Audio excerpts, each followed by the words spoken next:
have breathed every moment of your life, but have you ever truly breathed?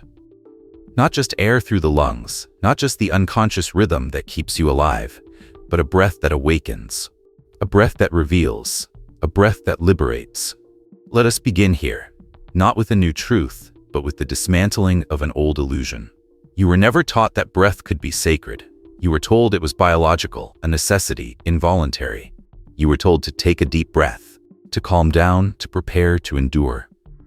But no one told you that this very act, this seemingly ordinary inhalation and exhalation, could be the most mystical act of all. Have you ever wondered why you sigh in despair? Why you gasp in awe? Why you hold your breath when afraid or when falling in love? Why your breath shifts when you pray, cry, chant, or stand before something greater than yourself? Because the breath knows. It has always known. Before words, before thoughts, before action, there was breath.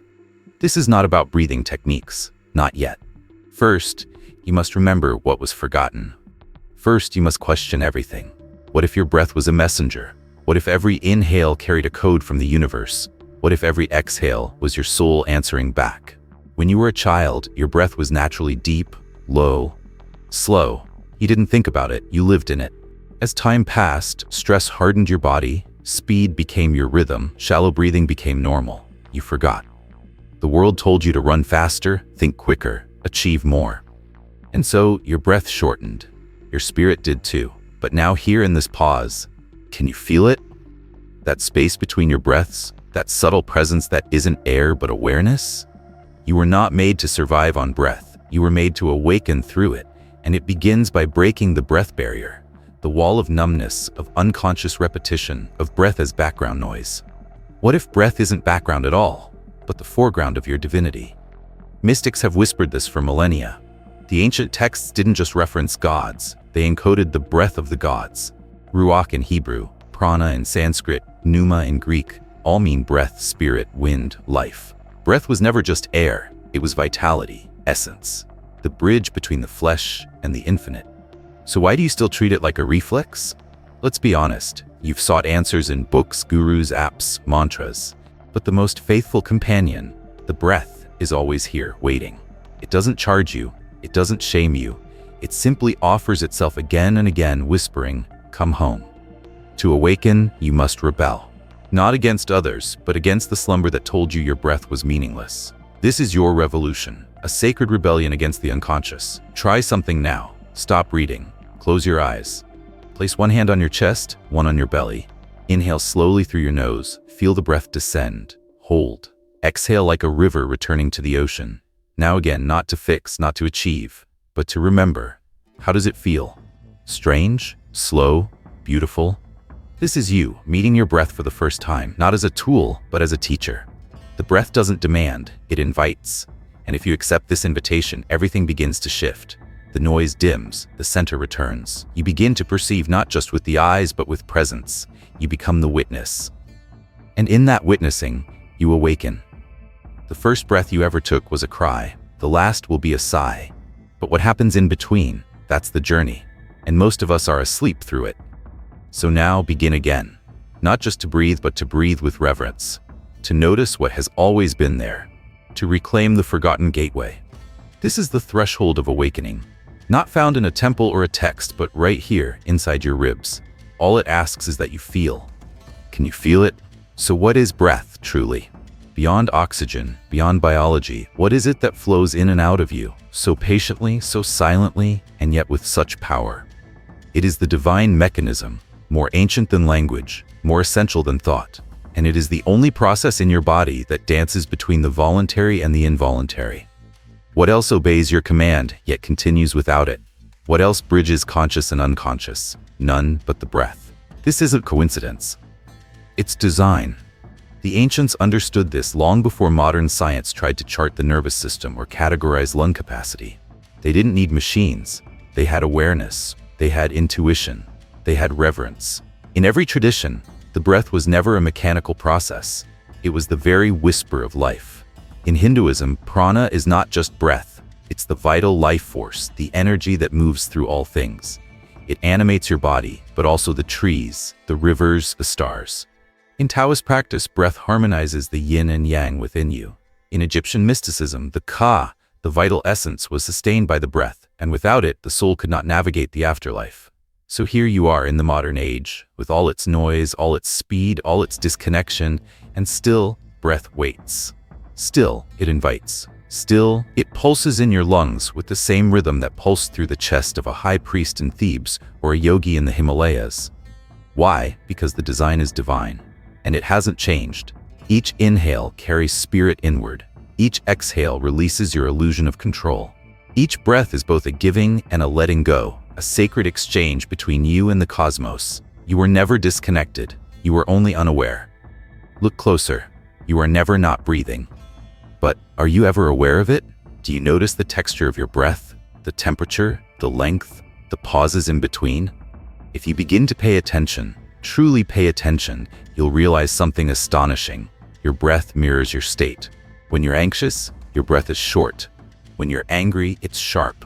When you're calm, it flows like a river. When you're in love, it is slow, deep, magnetic. Your breath is your barometer and your gateway. Control the breath, and you begin to influence the mind. Influence the mind, and you begin to shape perception. Shape perception, and you shape reality. Yes, reality. Because how you perceive becomes what you receive. This is not mysticism alone. Even modern science agrees. The vagus nerve, which regulates your parasympathetic nervous system, responds to deep breathing by calming your heart rate, reducing stress hormones, improving digestion, and even boosting immunity. You aren't just calming yourself. You are shifting your entire physiological landscape with breath. But even deeper still, you are choosing presence. Because each conscious breath anchors you into the now. And only in the now does true life exist. You can't breathe tomorrow. You can't inhale yesterday. You can only breathe this moment. So what if the breath was placed within you not just to sustain, but to remind?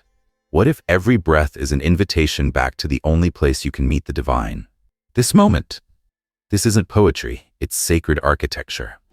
Consider this. The Hebrew name of God, Yahweh, is said to be unpronounceable, but some mystics suggest that it's not meant to be spoken, but breathed. That the sound of inhaling, YH, and exhaling, Wa, forms the sacred name. That every breath you take is a prayer, even if you don't know it. Do you see it now? You are never alone. You are never separate. You are breathing God.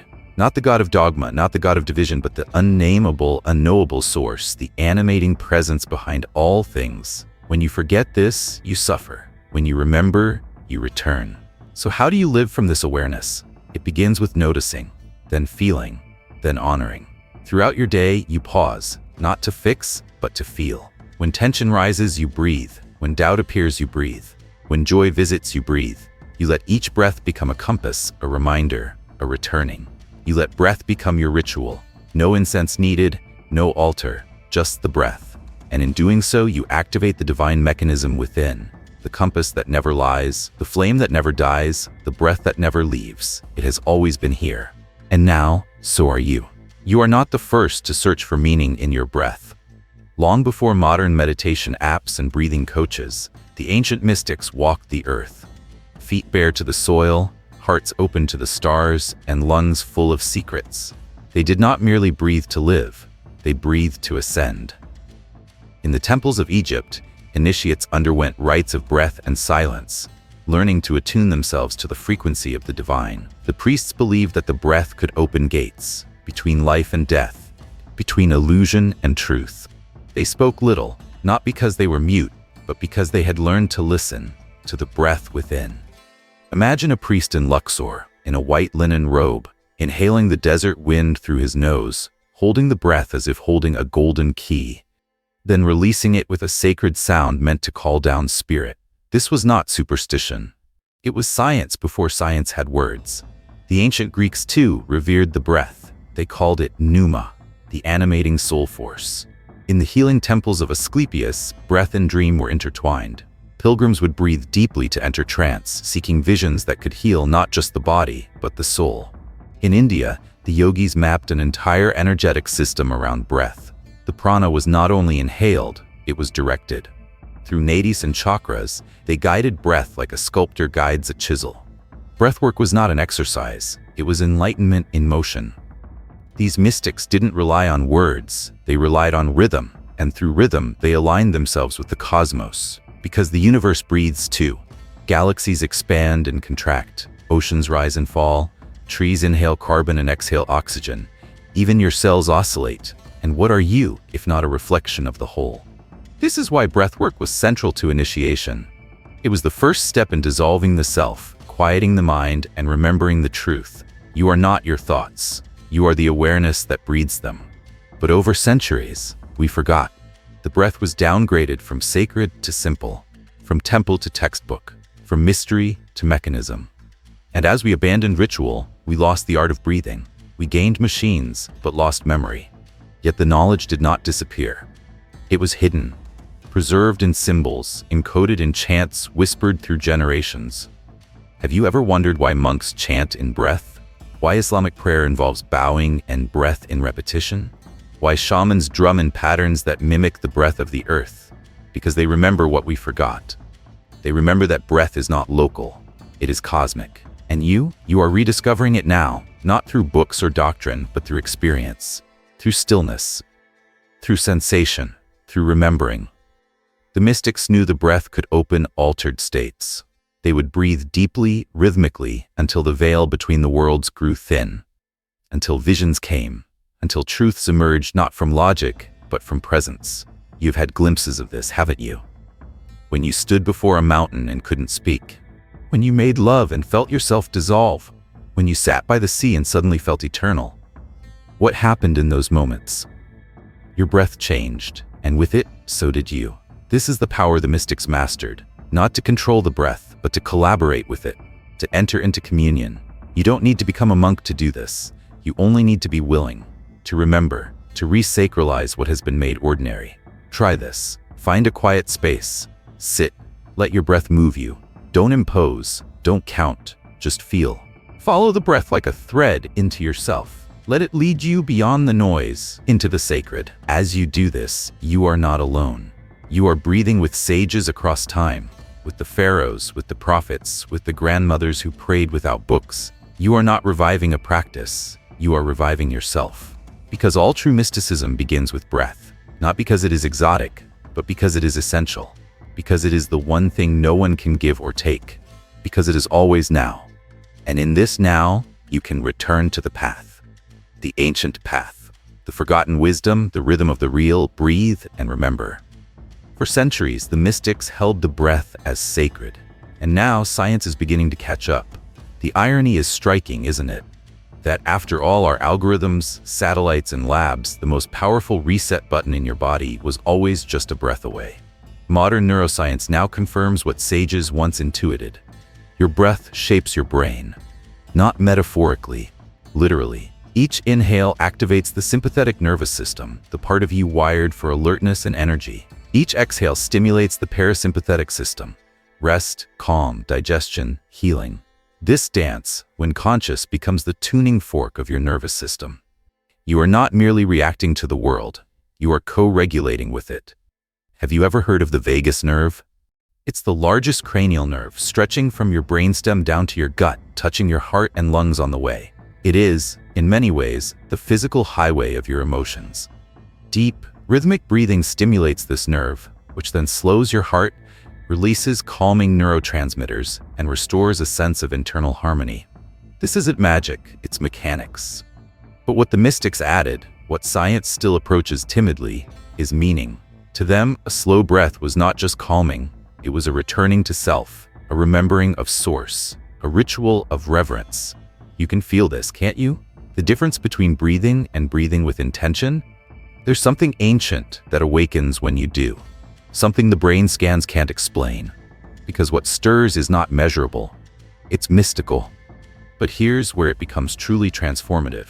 If breath can regulate the nervous system, and the nervous system shapes perception, then by mastering your breath, you begin to shape the very lens through which you experience the world. Think of that. What if your anxiety is not the truth, but a lens? What if your sense of limitation, overwhelmed scarcity, is not your reality, but a miscalibrated rhythm? Breath is how you retune. You don't have to wait for the storm to pass. You can breathe your way through it. You don't have to fix yourself. You can simply return to alignment. and the science agrees. Studies show that coherent breathing, 6 breaths per minute, has profound effects on heart rate variability, cortisol levels, and even emotional resilience. The Navy SEALs use breath to remain calm under pressure. Olympic athletes use it to focus. Therapists use it to treat trauma. But mystics use it to awaken. Because it is not only about managing stress, it is about transcending the illusion of separation. Modern physics now tells us what mystics have long proclaimed. Everything is energy. Everything vibrates. And breath is vibration made visible, audible, tangible. Each breath is a wave, a pulse, a rhythm. And if you learn to ride that rhythm, you re-enter harmony, not only with your body, but with life itself. Try it now. Just one breath. Inhale for 4, hold for 4, exhale for 6. Do it again and again. Now pause. Can you feel it? That slight shift, that gentle clarity, that softening of the edges, that's coherence. You are not broken, you are just out of tune. And breath is how you tune, not through effort, but through rhythm. You don't need more willpower. You need more presence. You don't need more information. You need more embodiment. And your breath is the bridge. This is why the most powerful tools are also the simplest. Because truth is never far. It is always close, always intimate. So intimate, in fact, you do it 20,000 times a day without noticing. Now imagine if you noticed. Not all the time, just more. What could shift? Your nervous system would stabilize, your thoughts would soften, your presence would deepen, your perception would clarify, your life would realign. Not because you tried, but because you breathed. That's the sacred rhythm. Science can explain it, but only you can embody it. Breathe and become the frequency. Now that you remember, what will you do with it? This is the part where most turn back, because remembering is beautiful, but integrating is where the real work begins. And yet, the work is not difficult. It's not about discipline, it's about devotion. Not effort, but intimacy. The breath doesn't need you to conquer it, it needs you to meet it. So let's begin with something simple. Not a method, but a meeting. Every morning, before the world begins to pull you outward, return inward. Sit, close your eyes, let your breath rise and fall like a tide, effortless, ancient, yours. No need to fix, no need to deepen, just feel, just notice.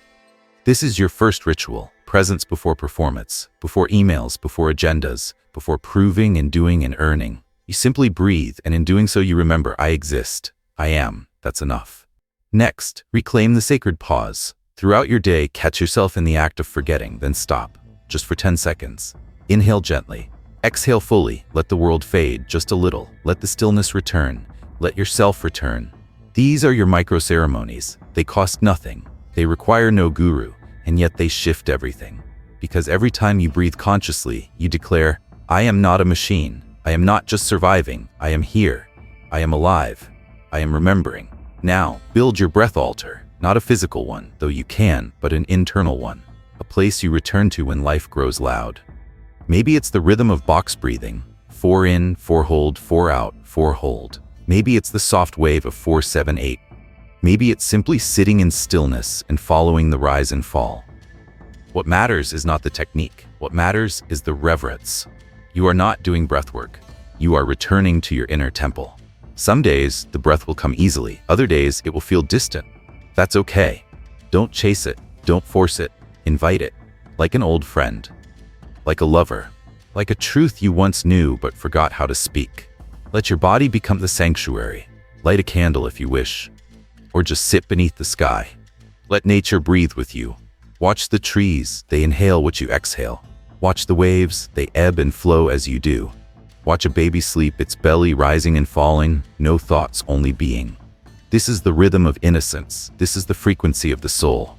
You are not learning to breathe, you are remembering how to be.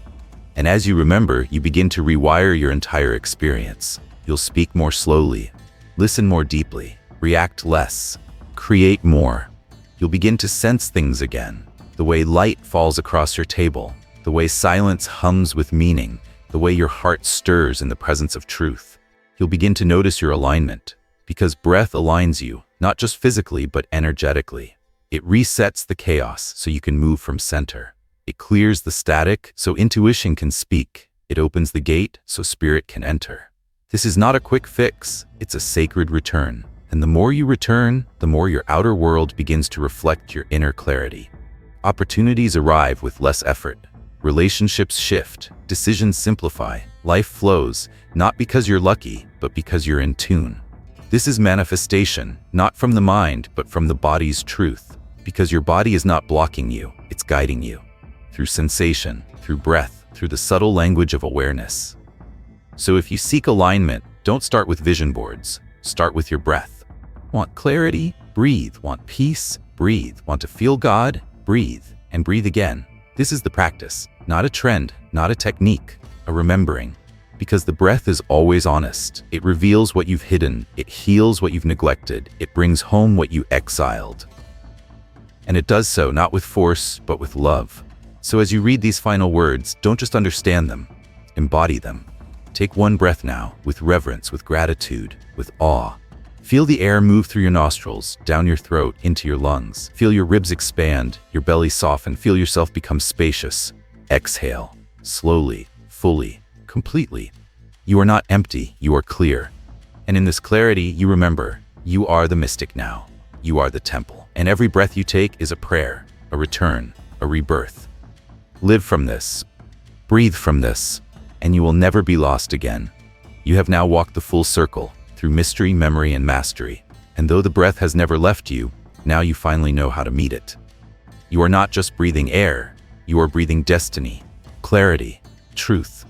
You are tuning your inner instrument to the sacred rhythm that shapes the cosmos itself. If this message stirred something within you, share it.